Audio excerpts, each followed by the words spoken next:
Hello students, myself Mrs. Kinjal Panchal. I am a teacher in GEMS International School.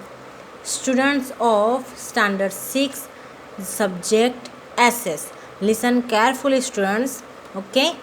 First open your textbook, chapter 1, okay? Let's know the history.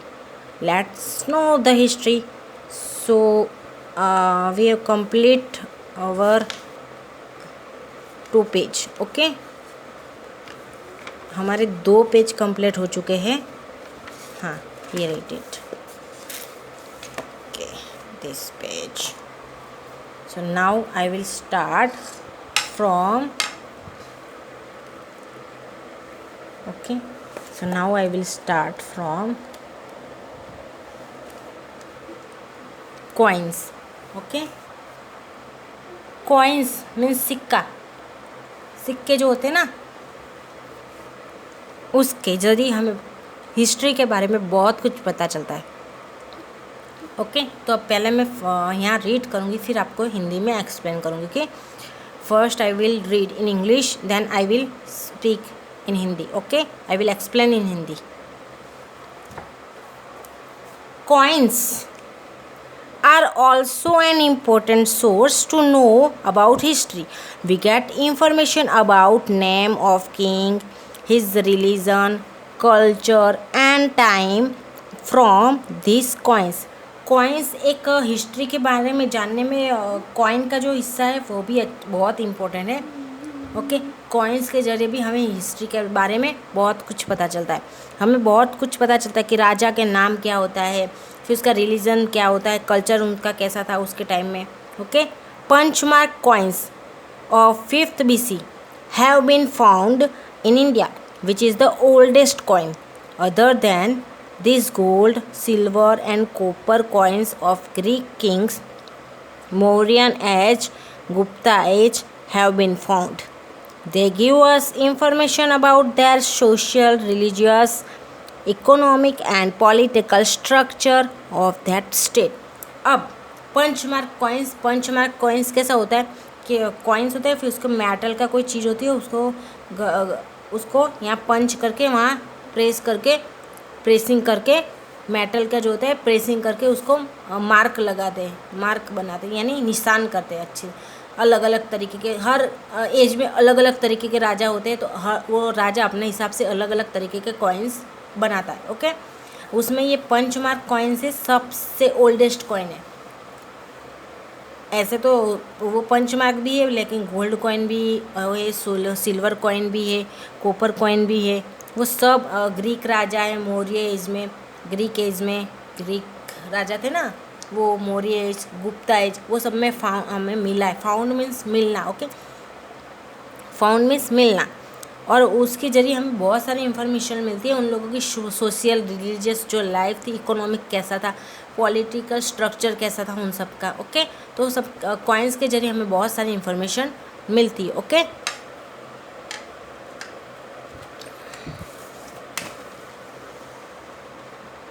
Punch mark coin देखो यहाँ punch mark coin कैसे होता है.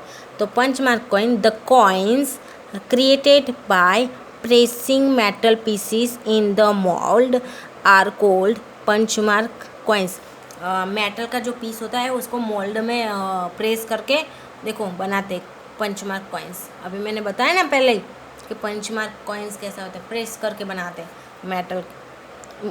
Actually सबका mould होता ही है, तो उसके मोल्ड के हिसाब से सारे कॉइन्स वो सेट करते और बनाते हैं. Okay students studying history, archaeologists, historians and travellers.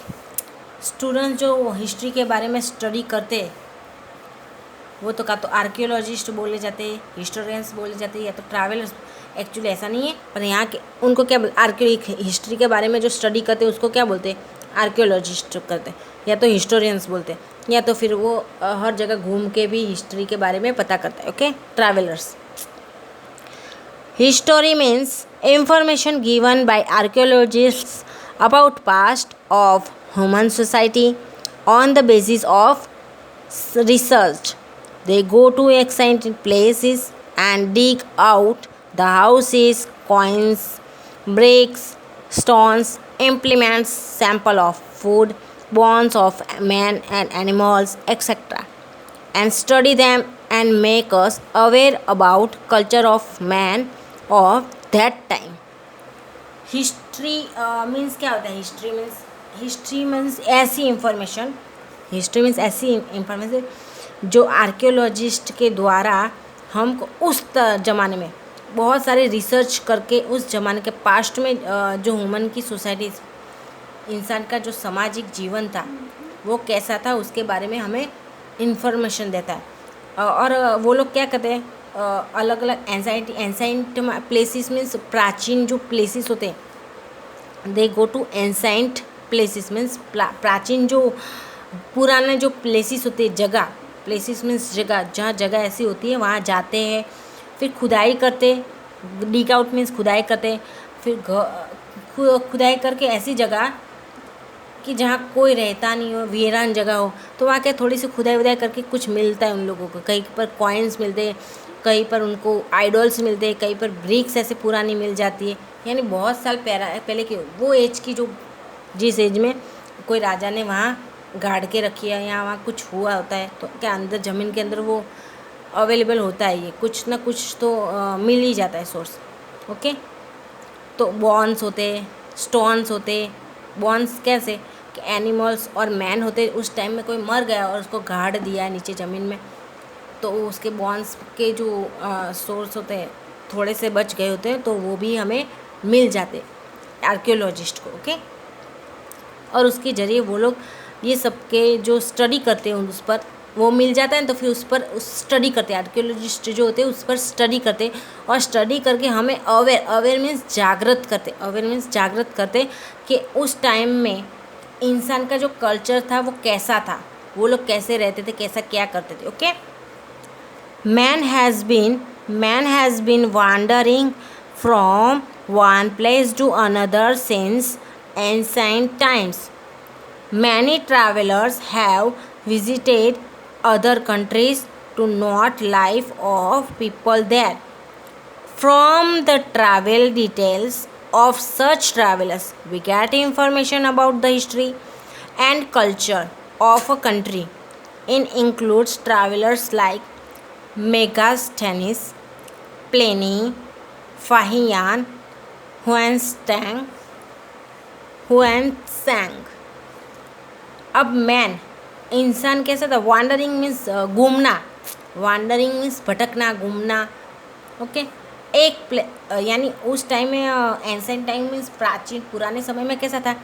पुराने समय में कैसा था कि इंसान जो था एक जगह से दूसरी जगह पर ट्रैवलिंग करता था, यानी वांडरिंग मीन्स भटकता रहता था, क्योंकि उनका कोई ठिकाना नहीं था ना पहले, तो वो एक जगह से दूसरी जगह घूमते रहते थे। और कई लोग ऐसा था कि उन लोगों को घूमने का, ट्रैवलिंग करने का बहुत शौक़ होता था। ओके, तो वो बहुत सारे ट्रैवलर्स थे जो एक कंट्री में से दूसरी कंट्री में ऐसे विजिट करते थे। क्यों? क्योंकि वो वहाँ के लोगों की लाइफ के बारे में जानने के लिए। ओके, कोई लोग ऐसे होते थे कि वहाँ दूसरी कंट्री में जाते थे क्योंकि वहाँ के वो लोग, वहाँ जो पीपल रहते हैं उनकी लाइफ कैसी है। और फिर बहुत सारे ऐसे ट्रैवलर्स थे, उन्होंने फिर उनकी लाइफ के बारे में क्या लिखते हैं और उससे जरिए हमें हिस्ट्री के बारे में पता चलता है और वो कंट्री के जो कल्चर है उसके बारे में भी पता चलता है। बहुत सारे ऐसे हैं जिसमें 4 नाम हैं, वो बहुत फेमस है। एक तो Megasthenes, Pliny, Fahien and Hiuen Tsang. Okay, the researches of archaeologists and historians give us glimpse of great civilization which flourish in the northwest region on the banks of the river Indus. अब research archaeologist और historians के जो research है ना, research means संशोधन, archaeologists and historians के जो research है वो क्या करते थे? वहाँ की ग्रेट सिविलाइजेशन, यानी उनके बारे में ग्लिम्स में झलक देते थे हमें उन टाइम में कैसा था। एक तो देखो, in the north west region on the banks of river Indus, Indus river है ना, इंडस रिवर के जो किनारे पे नॉर्थ वेस्ट का रीजन यानी प्रदेश, नॉर्थ वेस्ट प्रदेश है, वहाँ पर भी आपको बहुत कुछ मिलता है। ओके, पुरानी चीज़ें। In India many cities existed more than 4,500 years ago. In the same way, it can also be known that many cities developed on the banks of river Ganga and nearby area about 2,500 years ago. In India में बहुत सारी ऐसी cities है, बहुत सारी सी city है जो 4,005 years ago से पहले यानी सालों से पहले अस्तित्व में आ चुकी थी, यानी 4,500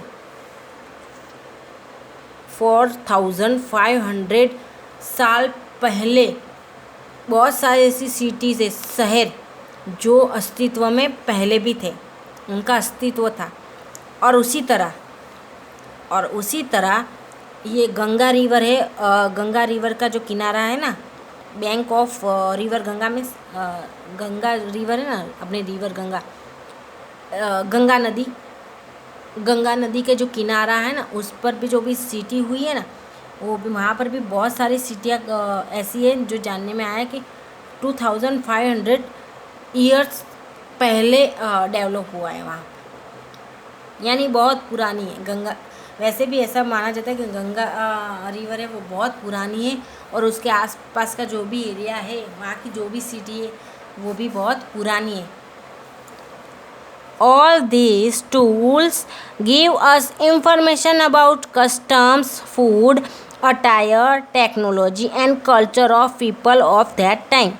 By exploring many cities and villages, they have given us information regarding cotton, barley, wheat. Besides this, they have also given us information about animals of that time. अब ये सारे टूल्स के जरिए हमें बहुत कुछ इन्फॉर्मेशन मिल सकती है, जैसे उन लोगों की कस्टम्स मीन्स रीत रिवाज कैसे थे, अभी के रीत रिवाज, अभी क्या सब कुछ वेस्टर्न के जैसा हो गया है हमारे यहाँ, हम लोग वेस्टर्न कल्चर ज़्यादा यूज़ करते हैं। ओके, तब तो क्या पूरा ओल्ड होता था, ओके, उस टाइम में तो उनकी जो कस्टम्स थे वो भी बहुत अलग थे। फूड, खाना, अटायर मीन्स पोशाक, टेक्नोलॉजी भी उनकी अलग थी। ज़्यादातर टेक्नोलॉजी का तो यूज़ करते नहीं थे, क्योंकि धीरे धीरे उन्होंने फाइंड आउट किया है। उनका कल्चर भी अलग था उस टाइम का। ओके, और मैनी सिटीज़ और विलेजेस भी अस्तित्व में आए थे, और उसके ज़रिए हमें बहुत कुछ, फिर वो लोग क्या वहाँ रहते थे, सिटीज़ बहुत हमें पता चला है कि वहाँ कॉटन, बर्ली मीन्स बजरी, वीट मीन्स गेहूँ, वो सब की खेती होती थी। ओके, अब इस जरिए हमें उस टाइम के एनिमल्स के बारे में भी पता चलता है। Okay, archaeologists are the scholars वो study about past, they categorize the tools found, do researches, collect data from manuscripts, documents, archives and then ये स्क्राइब है, उसका फुल मीनिंग है डिस्क्राइब होता है। ओके, पर यहाँ DE लिखा नहीं है। Them in a rigorous way, मतलब archaeologist and historian bring past to life. Okay, अब आर्कियोलॉजिस्ट है वो स्कॉलर्स होते हैं। स्कॉलर्स मीन्स हिस्ट्री के बारे में पढ़ के जो अव्वल आता है ना, जैसे डॉक्टर के होते थे MBBS होता है, टीचर्स के लिए आपको BEd करना पड़ता है, इसीलिए ये हिस्ट्री, आपको आर्कियोलॉजिस्ट बनना है तो हिस्ट्री में आगे पढ़ाई करनी है, आर्कियोलॉजिस्ट की अलग पढ़ाई होती है, तो वो स्कॉलर्स होते हैं, यानी बहुत होशियार होते हैं। वो लोग पास्ट के बारे में बहुत स्टडी करते हैं। वो लोग पास्ट के बारे में, उनका काम ही होता है आर्कियोलॉजिस्ट का, पास्ट के बारे में स्टडी करना, अलग अलग चीज़ों को उसको फाइंड आउट करना, उस पर रिसर्च करना, फिर उसमें से डेटा कलेक्ट करने का, और मैन्यूस्क्रिप्ट वो सब में से डेटा कलेक्ट करने का, डॉक्यूमेंट्स है तो जो डॉक्यूमेंट्स मिले होते हैं पुराने, आर्चीव्स होते हैं जो जहाँ ये पुरानी चीज़ें संभाल के रखी होती है, वहाँ जाके भी उसके बारे में फिर से भी स्टडी करते, कभी कभी तो स्टडी करने के बाद भी फिर से स्टडी करते वो लोग, और फिर एक अलग तरीके से, सही तरीके से उसको डिस्क्राइब करते। डिस्क्राइब मतलब सबके सामने रखते। ओके, आर्कियोलॉजिस्ट और हिस्टोरियंस जो होते हैं ना, वो लाइफ को पास्ट में ले जाता है।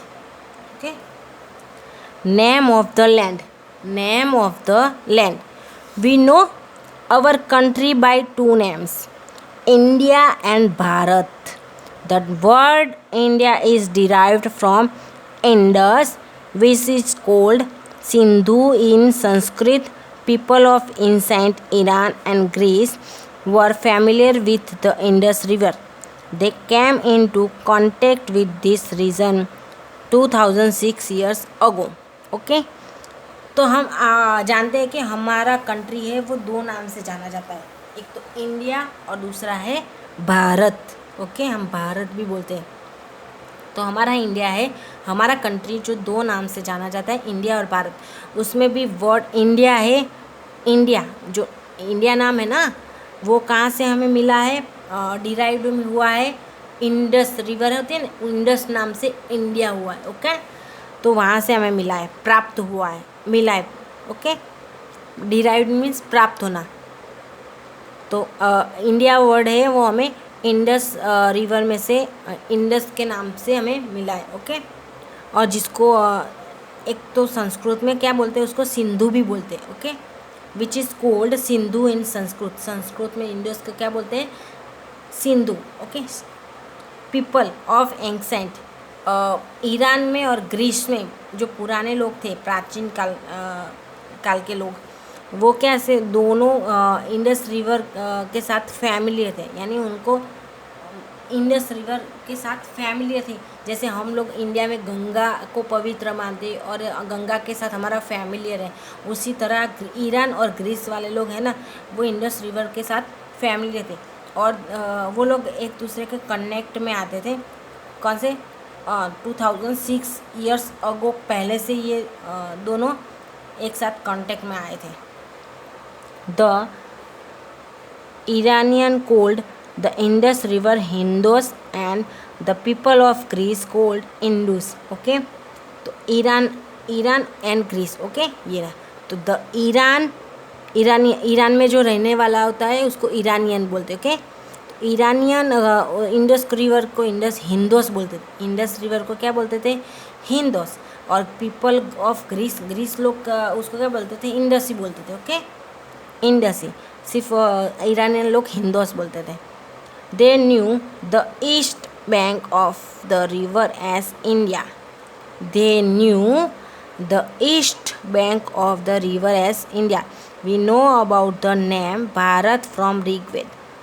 ओके, उन्होंने जाना कि इंडस रिवर का जो किनारा है, ईस्ट का जो किनारा है, वहाँ इंडिया है। ओके, और हम जानते हैं कि भारत नाम हमें ऋग्वेद में से मिला है। ओके, ऋग्वेदा, 4 वेद होते ना, उसमें से ऋग्वेद में से भारत नाम आया है। ओके, अ ग्रुप ऑफ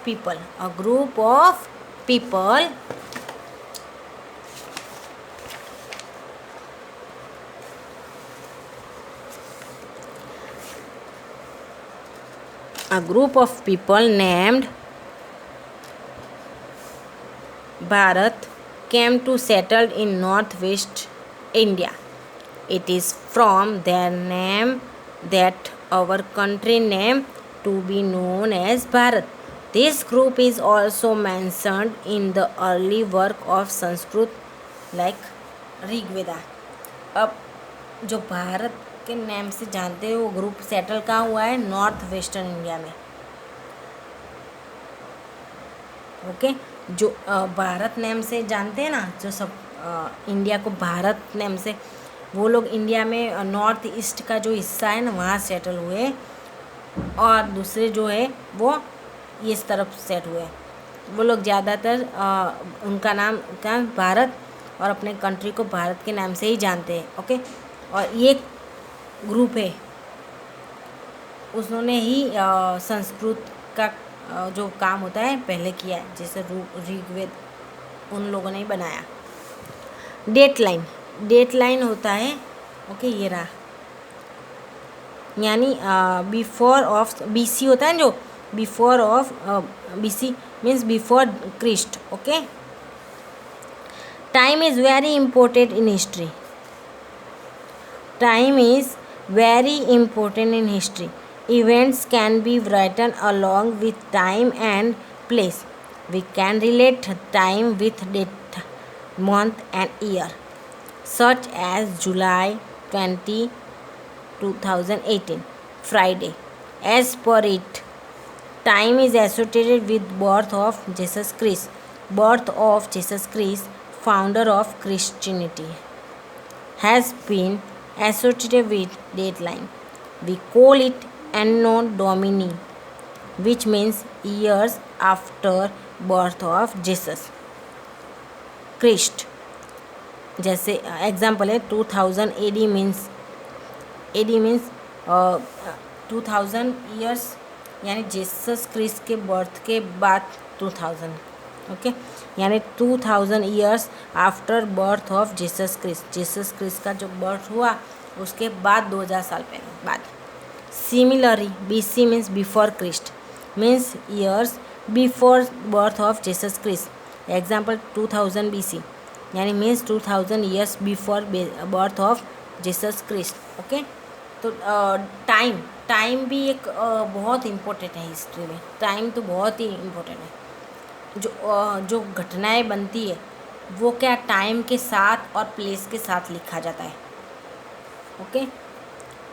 कोई भी अभी भी देखो अपनी न्यूज़पेपर, तो वो जो घटित होता है वो घटित होता है, उसका टाइम और डेट हमको पता होता है। तो उस टाइम भी वो लोग ऐसा ही करते थे कि जो टाइम होता था वो लिखते थे और प्लेस लिखते थे। अब देखो हम भी कुछ करते तो डेट, मंथ, ईयर्स ऐसे लिखते, जैसे अभी देखो जुलाई 20, 2018 फ्राइडे ऐसे लिखते हैं हम लोग, पता है। डेट डालते, साल भी डालते, कौन सा महीना है वो भी डालते, और उस दिन कौन सा डे होता है वो भी डालते, ओके। इस तरह से हमें पता चलता है। और टाइम कब से आया है, उसका एक्सिस्टेंस मीन्स अस्तित्व में कब से आया है, जीसस क्रिस्ट से उसका बर्थ यानी बॉर्न हुआ था, उसका जन्म हुआ था, उसके साथ वो एसोसिएट हुआ था, okay. Birth of Jesus Christ, founder of Christianity. अब जीसस क्रिस्ट के बर्थ के बाद आपको पता है ना, क्रिश्चियन लोगों का गॉड माना जाता है जीसस क्रिस्ट को, यानी उन्होंने क्रिश्चियनिटी जो संप्रदाय है वो फाइंड किया है, ओके, अलग से रखा है। और हम जैसे पता है आपको साल में ऐसे लिखा होता है AD, BC ऐसे। तो AD मीन्स क्या होता है, एनो डोमिनी मीन्स जीसस क्रिस्ट का जो बर्थ हुआ है उसके बाद के साल कौन कितने, और BC मीन्स जीसस क्रिस्ट का बर्थ हुआ उसके पहले का, ओके। जैसे ये देखो बर्थ ऑफ जीसस क्रिस्ट, ये बर्थ हुआ जीसस क्रिस्ट, ये AD मीन्स बर्थ के बाद का, और BC मीन्स बर्थ के पहले का, ओके। और जो टाइम लिखा है उसके बाद BC AC लिखा ही होगा। Often is written as CE instead of AD, and BCE is written instead of BC, okay. CE means common era, while BCE means before common era. Common means जो सामान्य युग होता है, ईरा मीन्स युग होता है, तो AD की जगह होता है, AD मीन्स अभी का होता है, ओके। और जो BC होता है, BC वो बिफोर कॉमन एरा, यानी कॉमन एरा मीन्स क्रिस्ट जो अभी का जो साल है उसके पहले का, ओके।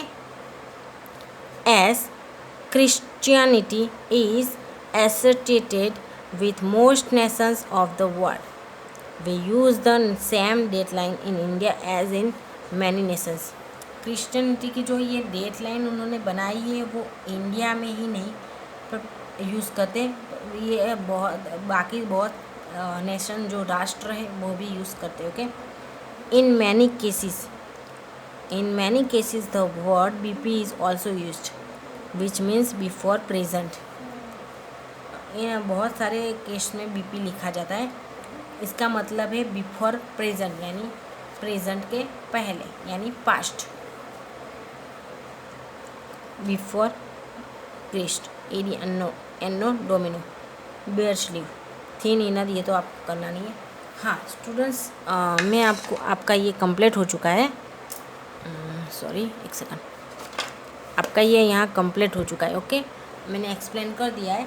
और आपको ये एक्सरसाइज है, मैंने हार्ड वर्ड्स आपको लिखवा दिया था चैप्टर 1 के। ओके, अब आपको ये एक्सरसाइज लिखना है नोटबुक में। ओके, आपको एक काम करना है, ये एक्सरसाइज जो है आपकी, जो एक्सरसाइज वो आपके वर्कबुक में भी मैंने लिखवा दी है, उसके फ़ोटो आपको मिल जाएंगे।